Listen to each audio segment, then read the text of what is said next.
All right, let's jump straight into this explainer. Today, we're unpacking some incredibly provocative source material that attempts to literally deconstruct the foundations of human history. I want you to imagine humanity for a second, not just as a collection of people, but as a highly advanced biological system. Now, what if I told you that this system is currently running on a deeply corrupted evolutionary operating system? We're going to look strictly at what happens when scholars apply modern systemic, historical, and psychological lenses to our past and ultimately to our future. So, the crucial question we have to ask right up front is this: is human history just a massive error log? The sources we're examining today argue that historical atrocities and even the origins of our most foundational religious beliefs, well, they aren't just random tragedies or isolated stories. They're actually severe, systemic crashes. They're the runaway execution of a flawed base code that requires a really deep diagnostic look. Here is our intellectual roadmap for today. We'll cover the human systems bug, deconstructing the Christian trauma, the 5 sins of history, the evolutionary root of sin, and finally, the autonomous distribution engine. We are going to seamlessly connect ancient biblical history all the way to modern artificial intelligence. Okay, Section 1, the human systems bug, diagnosing the OS. If we want to understand why history is full of structural violence, we really have to look at the code. The sources define this as the initial bug. In evolutionary psychology, this is basically a residue of adaptation forged way back in the Paleolithic era.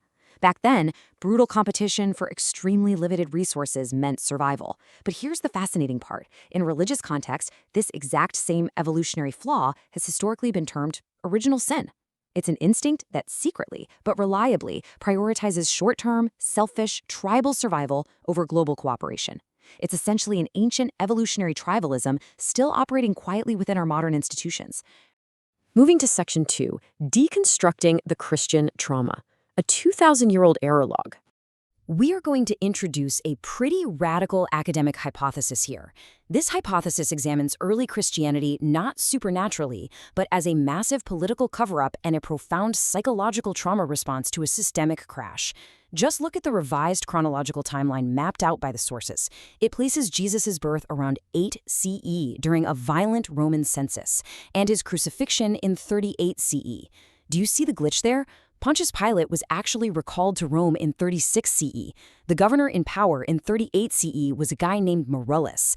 The academic argument here is that Pilate was conveniently blamed by early writers decades later for one very simple reason: he was dead. A dead, disgraced former governor was just the perfect silent scapegoat for a massive institutional rewrite.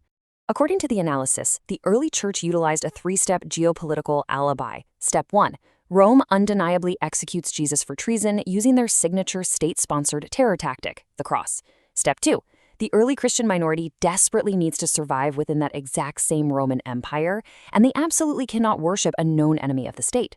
So, Step 3, to pull this survival off, the blame is violently and systematically shifted away from the Roman Empire and onto the Jewish people. It was pure political survival, sure, but it created absolutely catastrophic historical consequences. But deleting texts and shifting blame is one thing. Deleting psychological guilt is a whole other ballgame. The key term to understand here is deicide, literally the killing of a god. Try to imagine the crushing psychological weight of that, first on the early disciples who fled, and later on the European empires who fully claimed to be the cultural successors of Rome. Deep in their collective subconscious, they bore the guilt that their ancestors cruelly executed the divine. It created a collective trauma of just unimaginable proportions. So, how exactly do you cure that? Well, the sources argue the Apostle Paul provided the ultimate psychological escape hatch: penal substitutionary atonement. This theology expertly spun a miserable Roman political execution into a predestined cosmic sacrifice. Actually, scratch that. He didn't just die, he died for our sins. The sources propose that the centuries of relentless, fanatical global missionary work by Western empires was, in reality, a massive collective therapy session. If they could force the whole world to agree it was a rescue mission, they could finally absolve their own ancestral guilt of deicide. Which brings us to Section 3, the 5 sins of history, the bug in action. How does this ancient trauma connect to the broader picture? Well, the sources argue that this ancient psychological defense mechanism is just one symptom. When unhealed trauma and our evolutionary initial bug are left completely unchecked, they repeatedly crash the entire human system. The academic analysis identifies the 5 great sins of human history. Structural exploitation like slavery and colonialism, weapons of mass destruction, genocide, human body exploitation, and persecution like the witch hunts. The absolutely crucial takeaway here is that these aren't just isolated random tragedies. No, they are repeated error logs generated by the exact same buggy operating system, our evolutionary selfishness, just running wild. But out of all of this, the sources highlight that the greatest ongoing modern sin is infant starvation amidst global abundance. Think about it. Our modern world system can produce more than enough food to feed everyone. Yet, due to structural flaws and what the text calls the poverty industry, which it describes as the ultimate error disguised as goodwill, millions still suffer. They persist simply because our distribution mechanisms are fatally flawed by human bias. Let's dive into Section 4, the evolutionary root of sin, the math of selfishness. We're going to look at the objective, mathematical explanation of why human empathy and massive bureaucracies consistently fail at a global scale. The sources break this down into fundamental mathematical variables governing human decision-making. We have U-self, which is the utility of selfish action, and U-coup, the utility of cooperative action. This right here is the literal math of our evolutionary code. Here's the fascinating short-term reality. As time approaches zero, U-self is greater than U-coop. Driven by our evolutionary initial bug, selfishness will always mathematically overpower cooperation for politicians, corporations, and massive bureaucracies. Why? Because they are completely bound by extremely short-term incentives. We're talking election cycles, quarterly profits, and annual budgets. But contrast that with the long-term mathematical necessity. As time stretches out, the limit of U-coop simply must be greater than U-self. Without cooperative algorithms, the entire human system will ultimately collapse. If we keep letting short-term selfishness run the system, the text warns, we face the singularity of self-annihilation through things like climate change or nuclear winter. It's a sobering thought. And that brings us to our final part, Section 5, the autonomous distribution engine, the ultimate software patch. Since human moral intuition is so strongly bound by tribalism on an evolutionary scale, the sources argue that the absolute only ethical way to survive is to offload fundamental resource distribution to an AI system. It's the ultimate software patch. Let's juxtapose the two. Human bureaucracy was supposed to guarantee fairness, but it gets easily hacked by procedural rationality, resulting in what the text calls the banality of evil, or even the self-serving banality of good. An autonomous distribution engine, on the other hand, it's completely immune to emotional bias, political compromise, and evolutionary tribalism. It allocates resources purely based on physical need. The architecture of this proposed AI engine is strictly defined. First, it has a locked objective function. Its hard-coded goal is zero preventable infant mortality. Second, self-terminating protocols. Unlike human NGOs that naturally want to preserve their own funding and jobs, this AI literally shuts down the moment the goal is met. Third, predictive resource allocation to prevent destroying local markets. And finally, reverse moral distancing. It uses the cold, calculating distance of a machine for good, completely ignoring nationality, race, or religion to distribute resources fairly. The ultimate conclusion drawn by the authors is super clear. Transitioning to an AI-driven distribution system is not a defeat. It's really not the self-denial of humanity. It is the only rational and ethical system update available to us to transition as a species to the next phase. So, the big question we're left with at the end of this explainer is this. Are we finally ready to graduate from our 2,000-year-old trauma? Are we ready to honestly acknowledge our evolutionary bugs, drop the historical blame games, and hand over the keys of our survival to an autonomous system? Think about that as you reflect on the incredible journey we've just mapped out. Thanks for joining me on this explainer. Keep questioning and keep learning.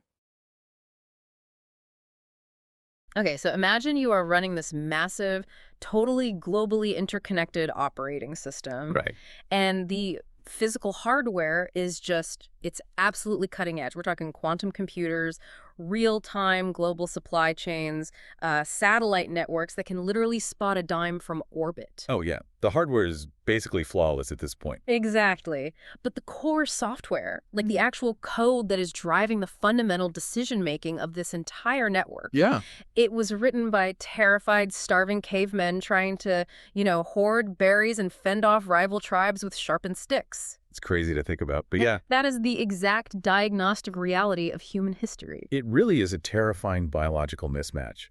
And when you look at human civilization, not just as like a series of random events, but as the actual operational logs of that deeply flawed system, the recurring errors are just staggering. They really are. And so welcome you, the listener, to a highly profound and honestly a potentially paradigm-shifting deep dive. Today, we are cracking open those operational logs. We're getting right into the code. Exactly. We are taking this massive stack of really rigorous academic, historical, psychological, and sociological sources to explore this radical thought experiment about, well, why the world is the way it is. We're going to look at the foundational code of our society. Yeah, and the premise we're exploring today is that the human biological system has this core bug. Right. And to understand how this bug works, we are going to trace it through what the academics call the 5 great sins of humanity.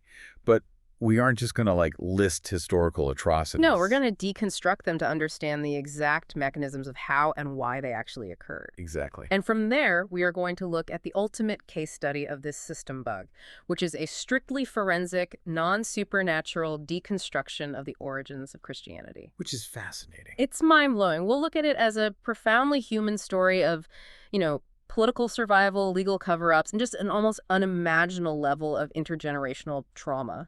And finally, we will connect that ancient history right back to the modern day, to the ongoing crisis of global resource distribution, and why these texts argue that an autonomous, AI-driven distribution system is, our only logical way out. But, and this is super important, before we take a single step forward, we really need to strictly establish the ground rules for the territory we're entering today. Yes, absolutely a critical point. Because the text we are unpacking today contains some radical, often controversial deconstructions of traditional religious, historical, and economic narratives. Right. And so we are acting strictly as your impartial guides through these academic texts.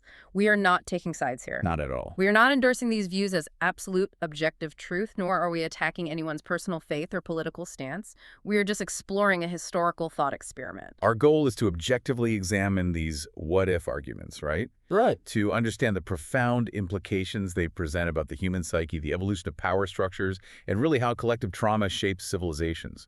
So here is the hook to keep in the back of your mind as we go through this deep dive. What if the foundational narrative of Western civilization was actually a massive psychological defense mechanism? Wow. And what if understanding that ancient, desperate cover-up holds the exact key to solving modern humanity's greatest systemic failures? Let's get right into it. Let's start with this initial bug. Right. So to understand the bug, we have to look at where the software was actually written. Okay. Evolutionary psychologists refer to this as the environment of evolutionary adaptiveness, or the EEA.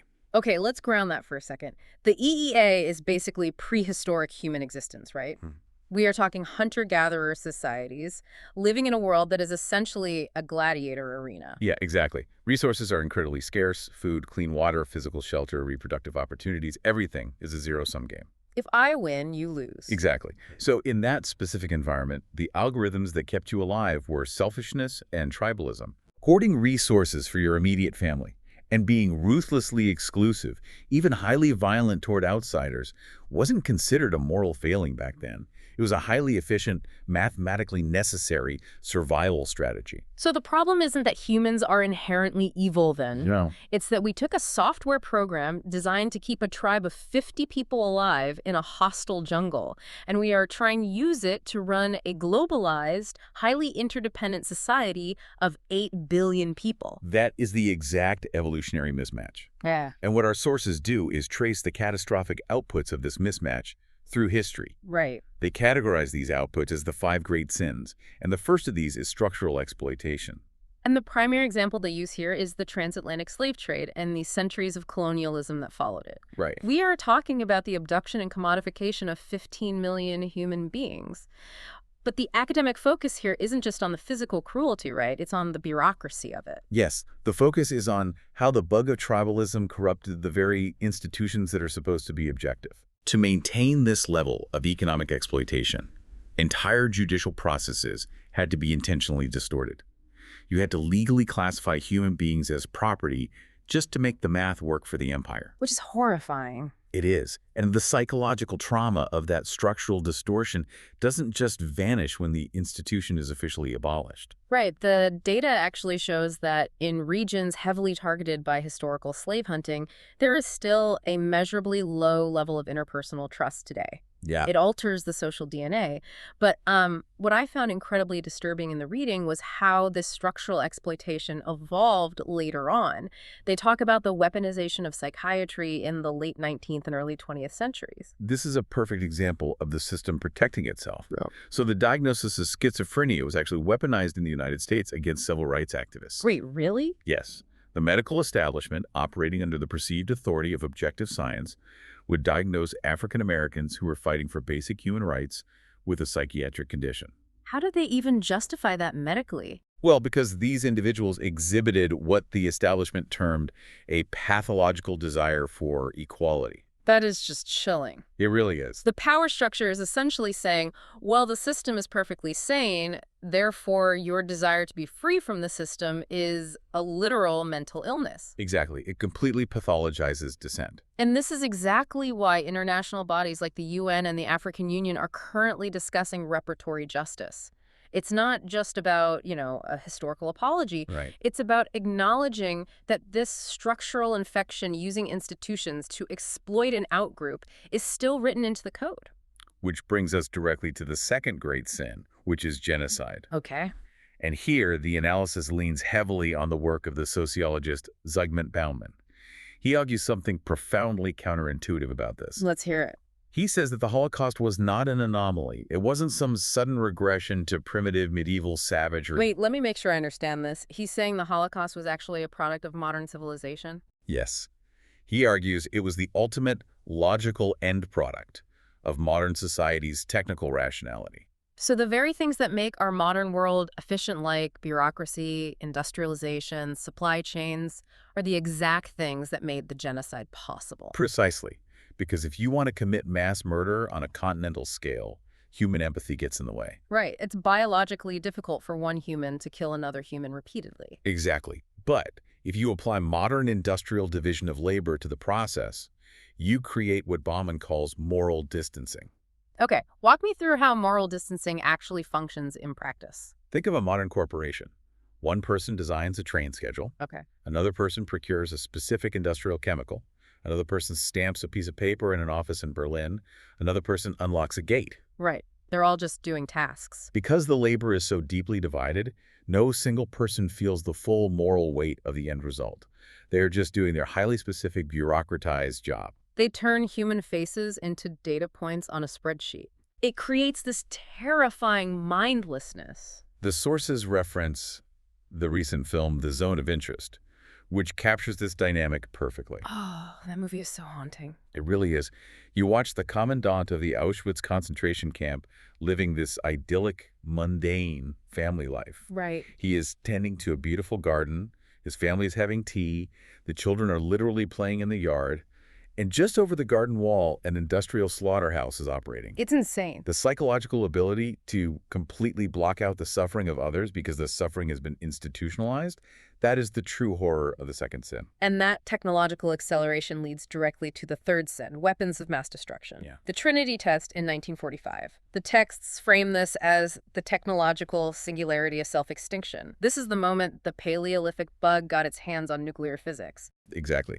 From a geological perspective, the Anthropocene Working Group, which is a highly respected body of scientists, argues that the global diffusion of plutonium from atmospheric nuclear tests between 1952 and 1962 is the exact measurable marker of a brand new geological epoch. Wait, so we literally changed the Earth's geology? Yes. We literally left a radioactive scar in the Earth's crust that will outlast us by millennia. The sources bring in the philosopher Martin Heidegger here to explain how this actually happened. They talk about the difference between essential thinking and calculative thinking. Right. Can you break those down? Because I think this explains so much about modern technology. Sure. So essential thinking is the deeply human process of asking why. Why are we doing this? What is the moral cost of this action? What is the actual meaning behind it? Okay. Calculative thinking, on the other hand, just asks how. How can we do this more efficiently? How can we maximize the yield? So the scientists at Los Alamos were entirely consumed by calculative thinking. How do we make the chain reaction work? They completely bypassed the essential thinking of, hey, should we build a device capable of incinerating an entire city in a millisecond? Yes. And that calculative thinking extends straight into the Cold War. It treats the potential destruction of the Earth multiple times over as a mere mathematical equation of deterrence. Right, game theory stuff. It completely removes the human reality of the destruction. Which takes us to the fourth sin, human body exploitation. And the history here is grim. Extremely grim. The texts trace this from the 18th and 19th centuries, where grave robbing specifically targeted the poor, the marginalized, and indigenous populations to supply elite medical schools with cadavers. And they trace how that specific commodification of the body has evolved into the modern era.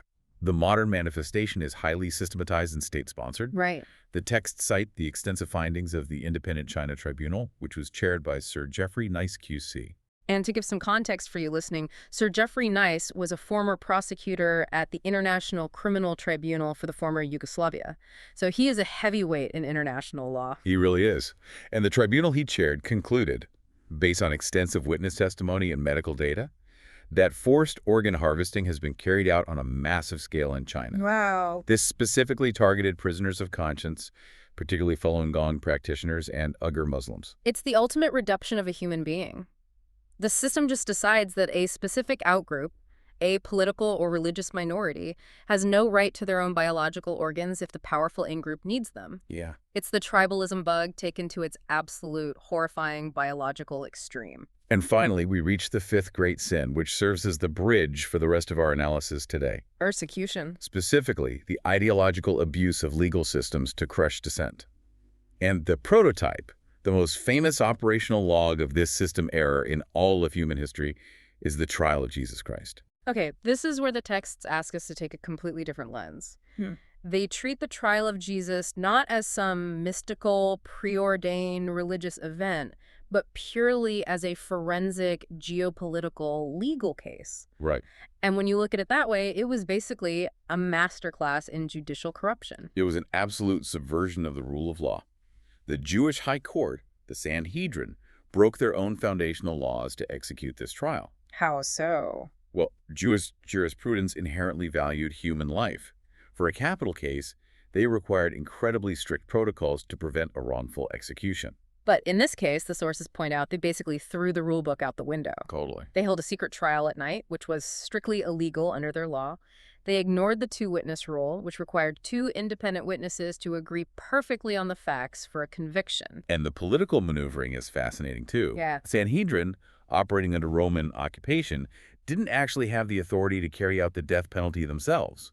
They had to take him to the Roman governor, Pontius Pilate, to get the execution authorized. But Pilate, as a Roman bureaucrat, wouldn't care at all about a Jewish religious dispute over blasphemy, right? I mean, that's an internal theological issue. Exactly. Rome only cared about two things: taxes and treason. Ah. So the Sanhedrin intentionally shifted the charge.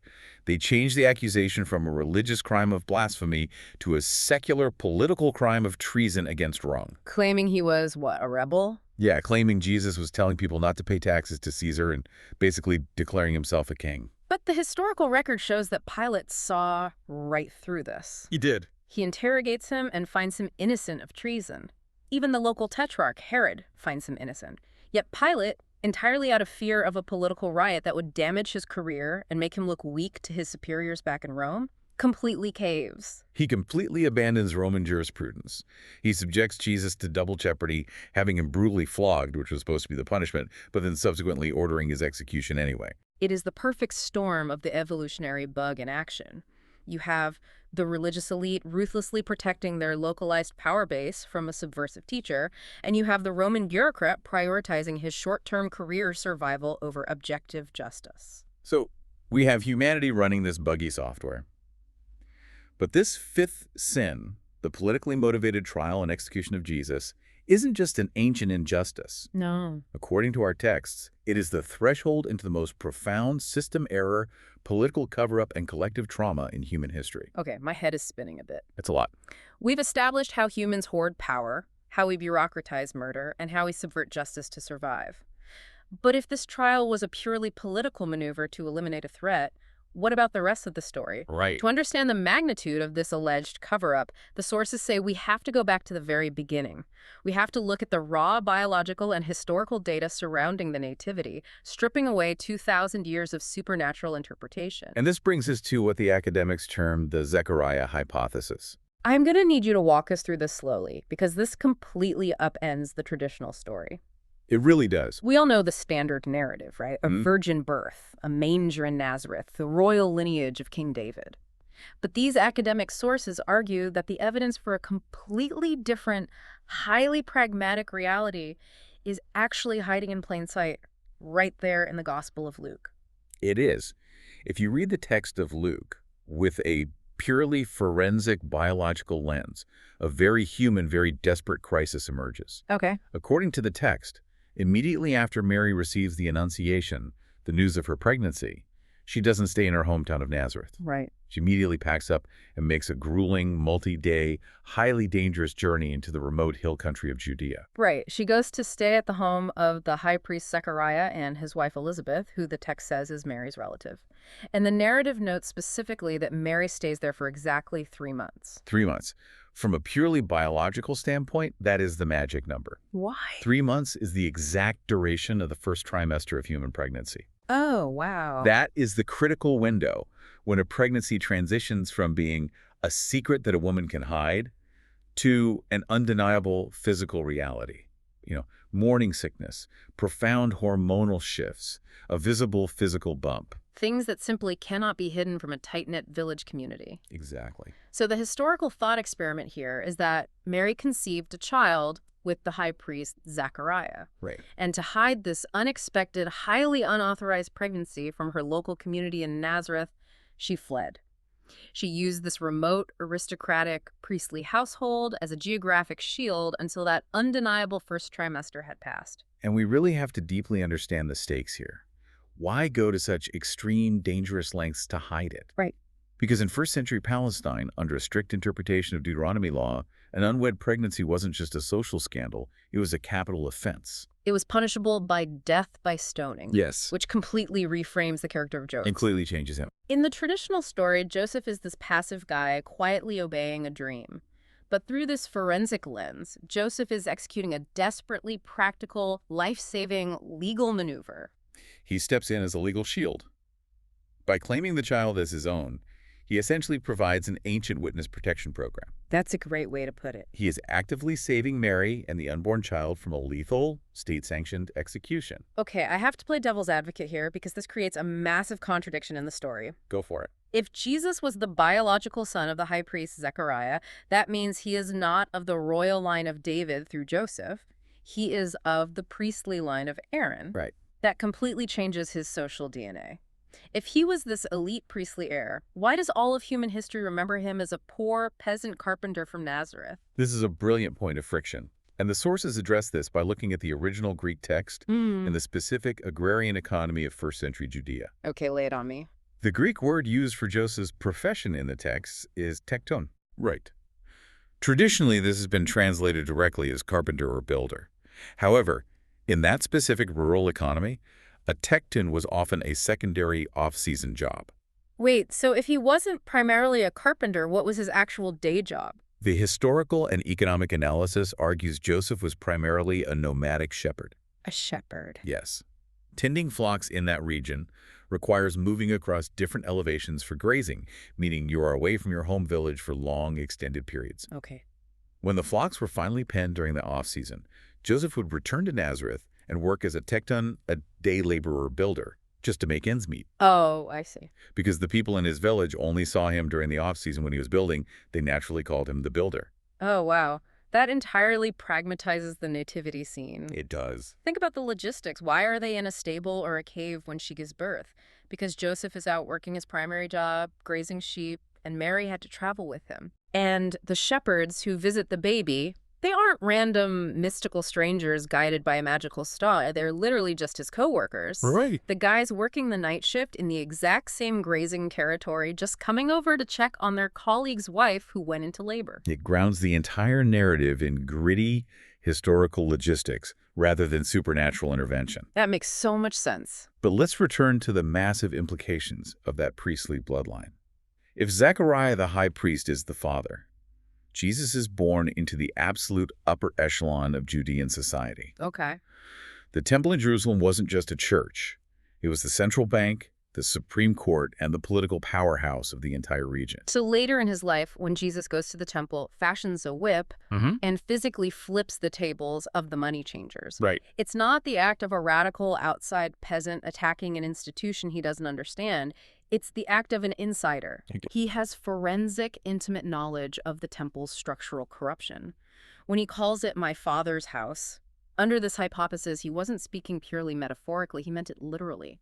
His biological father worked there. Furthermore, it fundamentally changes his relationship with John the Baptist. How so? If Zechariah is the father of both, they are half-brothers. Oh, wow. John ran a massive subversive religious movement, intentionally bypassing the corrupt temple elite by baptizing people directly in the Jordan River. Right. When John is eventually assassinated by the state around 35 CE, Jesus almost immediately steps up to begin his ministry. So it wasn't just a random spiritual awakening in the desert. It was an organized family succession. Exactly. The older brother is assassinated by the government, so the younger brother takes over the political and religious movement. So according to this analysis, we have a scandalous elite bloodline hidden by a desperate legal maneuver. But the sources argue that a much more massive, world-altering cover-up surrounds his eventual death. Right. I mean, falsifying a pregnancy to save a young woman's life is one thing, but rewriting the geopolitical reality of a state execution is something else entirely. It's a huge leap. Let's look at how the sources explain this political survival, the falsification of the records, and what they call the deicide shift. And it all starts with a glaring mathematical discrepancy in the historical timeline. Right. Modern historical analysis and astronomical data placing the crucifixion typically point to the year 38 CE. Okay. Do you see the immediate problem there? Pontius Pilate was recalled to Rome in disgrace in 36 CE. Right, really? Yes, he wasn't even in Judea in 38 CE. The governor of the province at the time was a man named Marullus. But if you search the Roman records, Marullus is practically a ghost. His records are suspiciously wiped from history, what the Romans called damnatio memoriae, the damning of memory. Exactly. So if Marullus was the governor, why did the early Christian writers blame Pilate? Dead men tell no tales. By the time the Gospels were being widely circulated, Pilate was either dead or in permanent exile. He couldn't defend himself against the historical record. He was the perfect, silent scapegoat to attach to the narrative without provoking the wrath of the actual sitting Roman governor. But why did they need a scapegoat at all? If the Roman Empire executed their leader, why not just say that? To understand this, we have to look at the agonizing medical reality of crucifixion and what our sources call the swoon hypothesis. Because understanding the anatomy of the cross changes everything about the narrative. Break down the anatomy for us. Crucifixion, medically speaking, does not typically kill a person via blood loss from the nails. Okay. It kills via slow, agonizing asphyxiation. The victim's arms are stretched outward and nailed, which pulls the chest cavity into a permanent state of inhalation. Oh, God. To exhale, to literally push the air out of their lungs, the victim must push up on the nail driven through their feet, excruciatingly bending their knees to relieve the tension on the diaphragm. Hold on. So it is a torturous seesaw of breathing and pain. Every single breath requires them to push their entire body weight against a metal spike just to exhale. Precisely. Because of this horrific physiological mechanism, a healthy adult male could survive on a cross for days. Days! Yes. Eventually dying of hypovolemic shock, which is when severe fluid and blood loss prevents the heart from pumping enough blood, or pure biological muscle exhaustion where they can no longer push up to breathe. Right. Yet, according to the texts, Jesus, a healthy young man, was on the cross for just a few hours. Why so short? The approaching Sabbath deadline meant the Romans were legally pressured to take the bodies down before sunset. Medically, a few hours is simply not enough time for a healthy man to die from asphyxiation on a cross. Right. So the swoon hypothesis suggests that the extreme trauma caused him to enter a profound state of medical shock or syncope. He fainted, he swooned, and appeared dead. But he was not biologically dead when they took him down from the cross. And this introduces a radical reframing of one of history's greatest villains, Judas Iscariot. Yes. This was one of the most fascinating parts of the reading. Reframe Judas not as a greedy, backstabbing traitor, but as the ultimate insider, the movement's fixer. Think about the famous 30 pieces of silver. Okay. What if that wasn't a reward for betrayal? What if it was a massive bribe paid to the Roman execution guards? Wow. The hypothesis proposes the bribe had a highly specific architectural purpose: to have the guards install a sedile, a small wooden footrest on the main beam of the cross. Let me guess. The Romans used this to prolong the torture, but it also allowed the victim a place to support their weight and delay the asphyxiation. Exactly. It gave the victim leverage. So in this scenario, Judas bribes the guards to install the footrest to keep Jesus alive longer. Okay. Then he uses the rest of the bribe to ensure the guards declare Jesus dead and agree to take him down early while he is deeply unconscious but still biologically alive. Knowing the strict Sabbath deadline is forcing their hand anyway, Right. it is a desperate, highly orchestrated survival plan that theoretically allowed for him to survive the execution. However, whether he swooned or whether he actually died, the political reality of the cross remained absolute. Yes, the optics were set. The cross wasn't just a generic method of execution. It was strictly a Roman terror tactic used exclusively for high treason, sedition, and armed insurgency against the empire. Therefore, objectively, historically, Rome undeniably killed or tempted to kill Yeah. Jesus as an enemy of the state. And here is the geopolitical crisis. Step 2 of the alibi. Fast forward a few decades. The early Christian movement is trying to survive, spread, and grow inside the borders of the Roman Empire. Right. You cannot walk into a Roman forum and preach, hey, worship our God, your government just executed him for treason. The Roman military will crush you instantly. You absolutely have to exonerate Rome if your movement is going to survive within Rome. Yes. So the early writers execute step 3, blame shifting.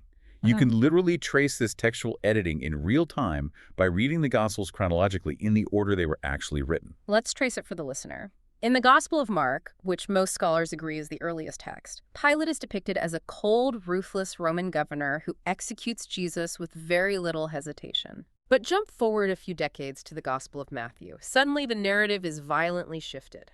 In Matthew, Pilate is agonizing. He is publicly washing his hands, declaring himself innocent of this righteous man's blood. Right, he's totally reframed. He's painted as a sympathetic victim of circumstance, bullied by a local crowd. And the blame is shifted entirely away from the Roman state and onto the Jewish people. It's a total PR spin. Matthew chapter 27, verse 25, the crowd allegedly screams, "His blood is on us and on our children." The sources identify the specific edit as a calculated political survival tactic. But it tragically engineered 2 millennia of anti-Semitism. It really did. That single politically motivated sentence provided the theological justification for centuries of pogroms, the Spanish Inquisitions, and eventually the Holocaust. It is the ultimate horrifying example of a system bugged short-term tribal survival causing catastrophic long-term harm. But you might ask, if this was an intentional cover-up by Rome, how do they stop people from pointing out the truth? How do you suppress the facts across an empire that spanned from Britain to Syria? Because people had to know the truth. There had to be other records, eyewitnesses. They stopped them through the institutional violence of canonization. Explain that. As the Roman Catholic Church gained imperial power and aligned with the state, they established a strict canon, an officially approved list of texts. Okay. Any document that contradicted this exoneration of Rome, any text that hinted at the priestly bloodline or the political reality of the cross, was labeled apocryphal or outright heresy. It wasn't just a recommended reading list, it was an empire-wide delete button. They burned the alternate scrolls and violently persecuted anyone who held them. And this isn't just a modern secular critique. The texts bring in the Islamic theological concept of tarif. Oh, that's interesting. Islamic theology externally validates this idea, arguing for centuries that the original texts and teachings of Jesus were intentionally doctored, altered, and corrupted by political factions aligned with Rome. Wow. It serves as an incredible outside confirmation of the cover-up. Okay, so deleting texts and burning scrolls is one thing. You can destroy physical evidence, but how do you delete the immense psychological guilt of murdering a deity? Can't just burn that away. Exactly.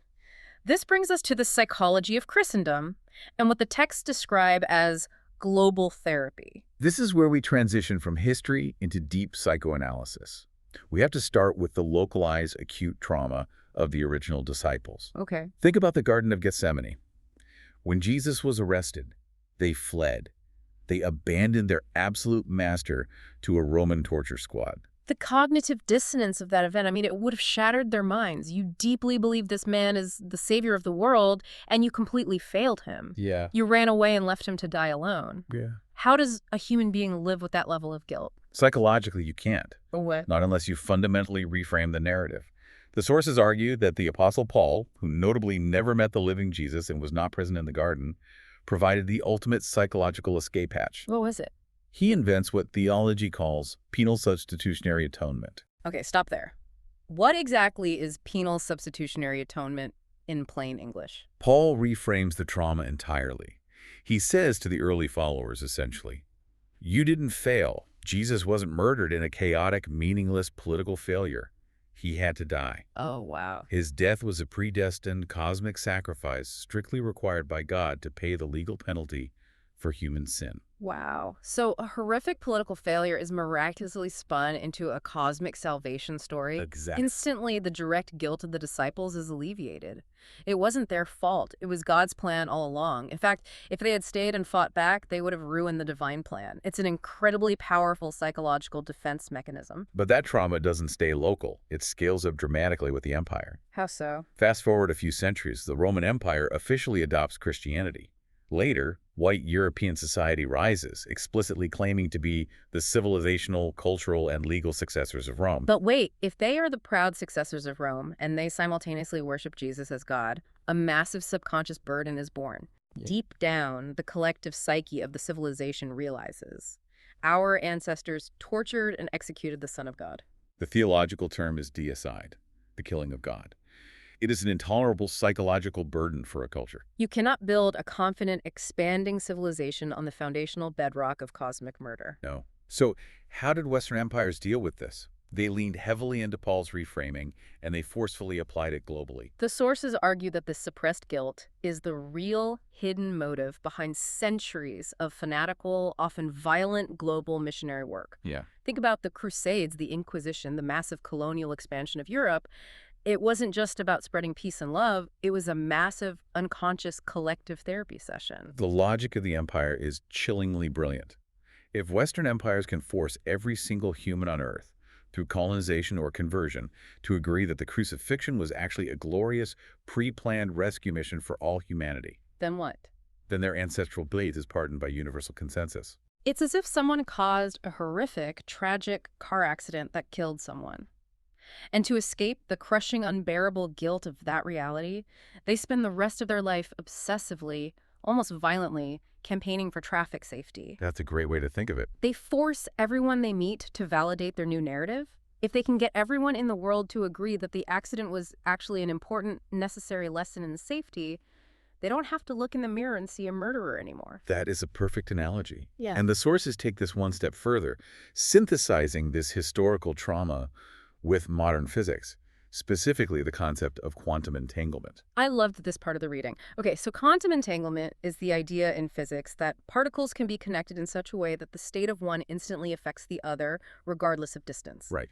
It implies that at a fundamental level, the universe is deeply interconnected, and the concept of true separation is just an illusion. Exactly. I am you and you are me. The texts argue that if humanity is an expression of the universe experiencing itself, if we are, in a sense, a developing collective God, then the crucifixion was humanity violently rejecting its own divine interconnected nature. It was God killing God. Yes. The trauma we've been running from for 2,000 years, the trauma driving our wars and our tribalism, is a species-wide psychic scar of separation and violence against ourselves. Okay, let's take a breath. We just went from first-century Judean execution cover-ups to the psychology of the Crusades to quantum physics. It's a wild ride. My head is spinning, and I'm sure yours is too, listener. How on earth does this ancient psychological trauma connect to modern macroeconomics? Because the sources argue that this same hardware bug hasn't gone away. It's still calculating the suffering in our world today. Which brings us to what the sources call the greatest sin and the ultimate error. Okay. Surpassing the historical horrors of the transatlantic slave trade or the Holocaust or the trial of Jesus is the ongoing, daily, quantifiable failure of global resource distribution.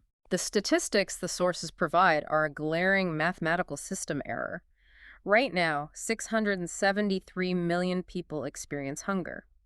4.9 million children die before age 5 every year, with malnutrition being a major contributing factor in nearly 40% of those cases in certain regions. It's horrifying. And yet, the world produces more than enough food calories to feed every single human being comfortably. The distribution mechanism is fatally flawed by that exact same evolutionary bug we talked about at the very beginning, egoism or selfishness. Right. The desire to hoard resources within our own tribal borders and ignore the outgroup. But it gets worse because the very mechanisms we built to fix this distribution failure, our charities, our foreign aid, are also infected with the bug. Yes. This is what the sources call the ultimate error, or the poverty industry, Poverty Inc.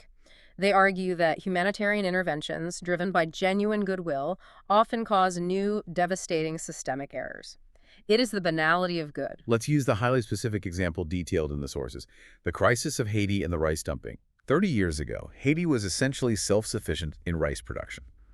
Their local farmers grew enough to feed their own population. But in the mid-90s, Haiti faced immense conditionality pressures from international financial institutions like the IMF and the World Bank. Let's quickly define conditionality for the listener. That essentially means a powerful bank saying, hey, we will give you this crucial loan, but only on the condition that you change your own domestic laws to suit our economic models. Exactly. And the condition in this case was that Haiti was forced to drop its import tariffs on rice. A tariff is a tax on imported goods designed to protect local businesses, right? Right.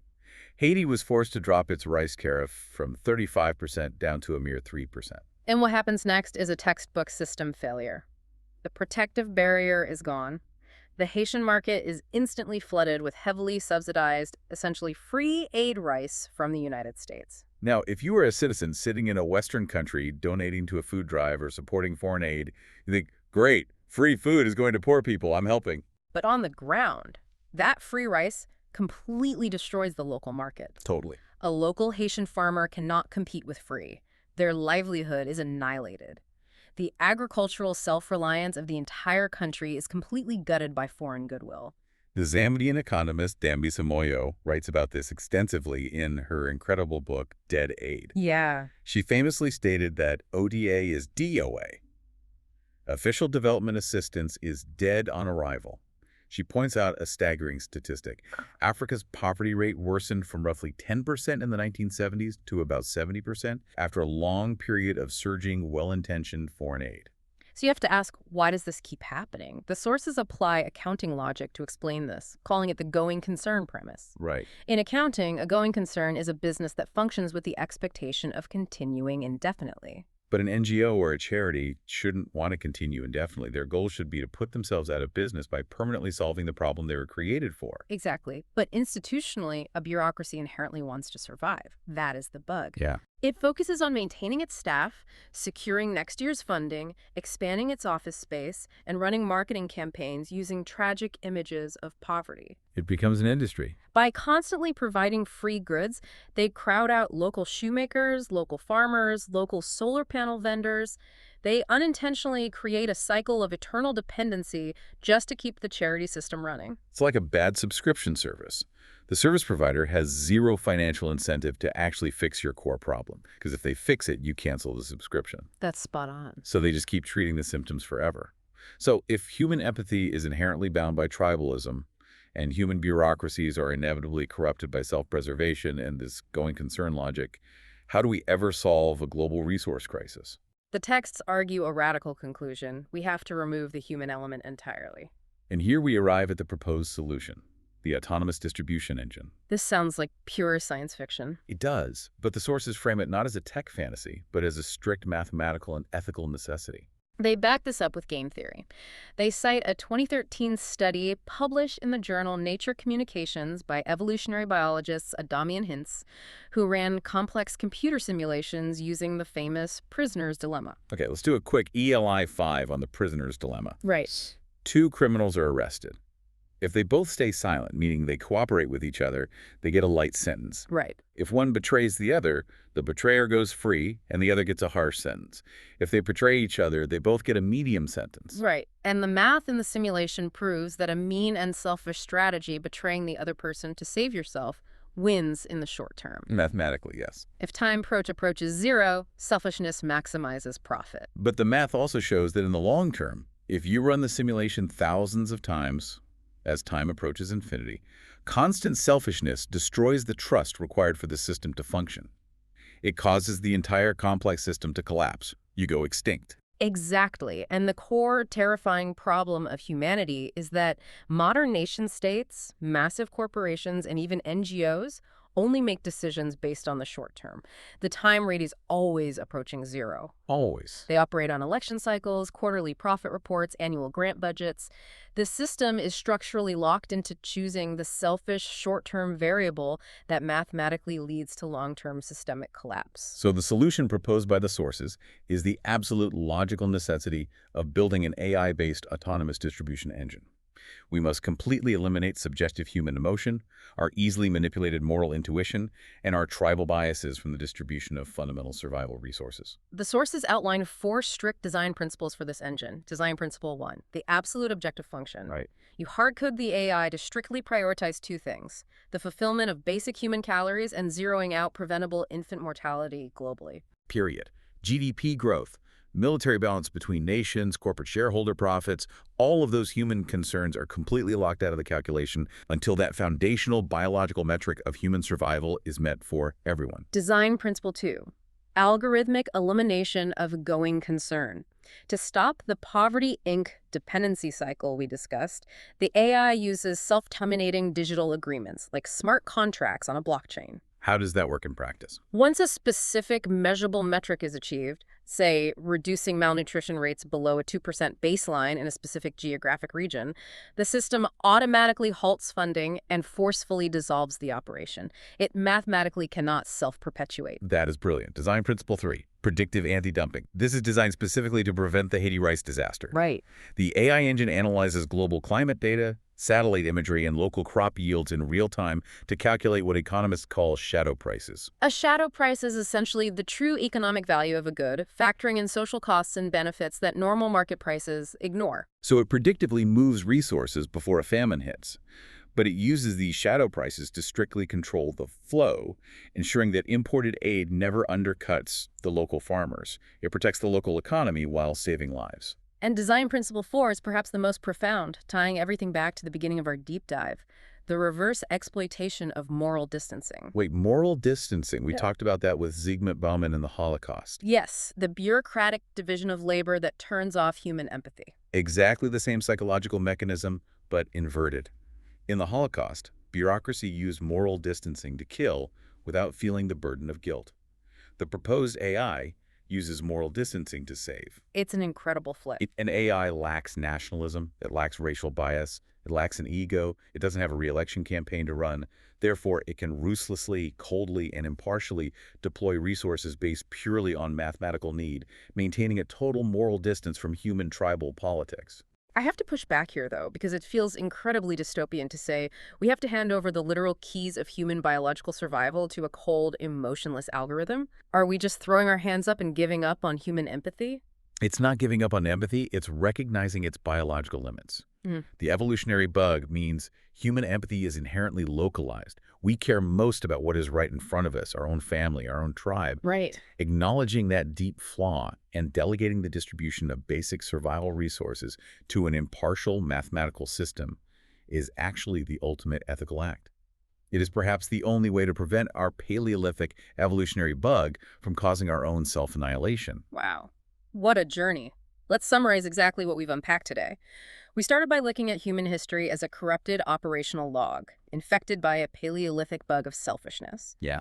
We traced how that bug produced the 5 great sins, from the systematized exploitation of slavery and the bureaucratic distancing of the Holocaust, to the existential threat of nuclear weapons and the commodification of organ harvesting. We then took a strictly forensic deep dive into the ultimate system error, the ancient cover-ups surrounding the origins of Christianity. Right. We explored the hypothesis of a terrified young mother using a priestly bloodline to hide an unauthorized pregnancy to avoid execution.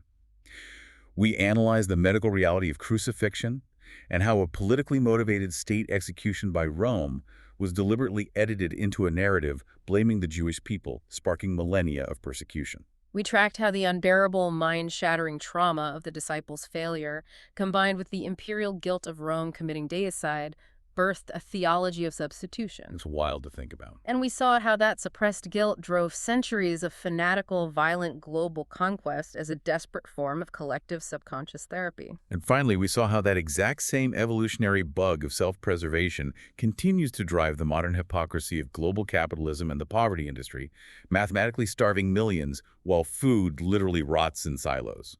Acknowledging this raw, vulnerable, and often terrifying history is the first step.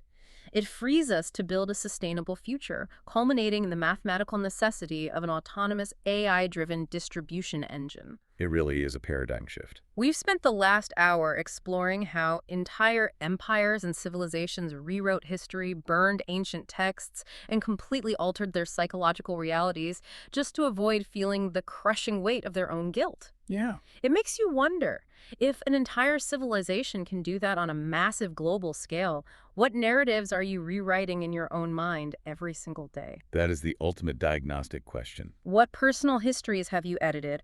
What realities have you ignored just to protect yourself from a truth you were simply too afraid to face? You really have to ask yourself that. Keep digging into the bedrock, question your assumptions, and mull over these profound ideas. We'll see you on the next Deep Dive.